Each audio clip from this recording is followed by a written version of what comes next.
好，大家好，这里是机动音乐，我是马斯尔迪亚。那么这期节目呢，简单快速的聊一下索尼 A7R5 发布之后我的一些个人的一些看法。那么我们首先来谈一下它的升级点。它的升级点呢，就是多了 8K 视频、8K 25帧、8K 24、4K 50帧啊，就这些，这是视频上的。拍照上的呢，就是它的算法增强。然后多了一个2亿像素的这个叫做像素位移，它的系统呢终于不像索尼 A7R4、R3那样反人类的这个菜单了。当然这也不是第一次看到了啊，从那个索尼 A7S3 上面发布之后，大家其实就已经很开心了。R5 会出现这个呢，我想大家心里也早就已经明白了，一定会发布这样的系统啊。剩下的东西就是他提到的这个8档防抖，对于副厂来说，到底是被刺一刀呢，还是说给他们打了鸡血，让他们这个视频防抖性能或者照片防抖性能有一个质的飞跃呢？那么我们接下来呢，还是要看一下。对于我来说，最大的吸引力呢，就是它的那个翻转屏。哎，终于解决了这个 A7R3 和 R4 上面这个只能上下翻转。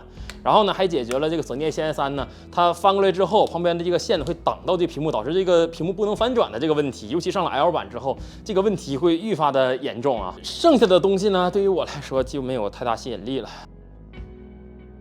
如果你要提 A1 那个的话，这个价格呢，对吧，还是比它贵不少。但是呢，就是在我这边啊，这个索尼 A7R5 的价格和索尼 A1 的价格呢，竟然没有拉开太大的差距，好吧？就是差一支镜头的钱。然后提升呢，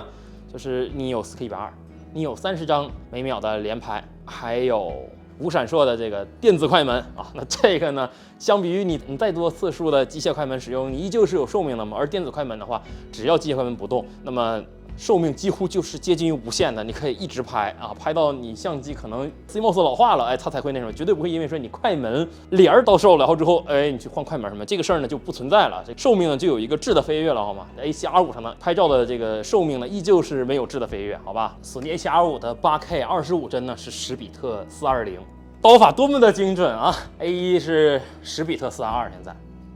它固件升级之后呢，他们也都有这个3档的这个无损压缩肉啊，那有 L、M 和 S 3个档，那也就是说，他们都可以拍摄全像素，就是6100万，还可以拍摄2600万以及还有更小一档的这3档的这个不同的照片，可以说这个也是一个优势了。但是 A1 上现在也有这个功能，依旧你大爷还是你大爷啊！最后一点就是关于它的价格。那跟 R5 同样的价格，8K RAW、4K 120帧以及20张连拍啊，这种体验啊，这种功能你都享受不到啊！只是仅像素多了1600万啊，这个1600万像素，说实话，在这种超过4500万之后，6100万就没有很大的一个差距，除非你来到了1个亿。你要没有来到1个亿的话，这个差距真的非常的小。好，那么我们讲到了富士 GFX 100系列的用户啊，相对于 i7R5 的话，你拥有比它多接近4000万像素啊，然后像素位移之后呢，你比它多了1倍的像素，就是它能拍2亿像素，你能拍4亿像素啊，4亿和2亿那真的是质的飞跃了吧，对吧？2亿那可不是2000万啊，你想想什么，大家4000万升到6000万，觉得哦这个差距好大呀。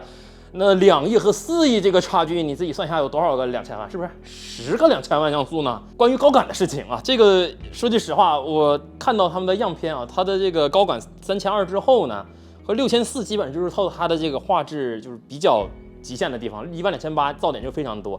而这个时候呢，哎，神奇的事情发生了 ，GFX 100S 在也是19年那会儿的 CMOS， 它在1亿像素下，比它多了接近4000像素的情况下啊 ，ISO 12800的画质，我觉得是可用的，好吗？使用富士 GFX 100系列的用户呢，啊，你也可以安心的继续使用了。好，那非常感谢你收看本期节目，这是机动音乐，我是马斯尔列，我们下期节目再见，拜拜。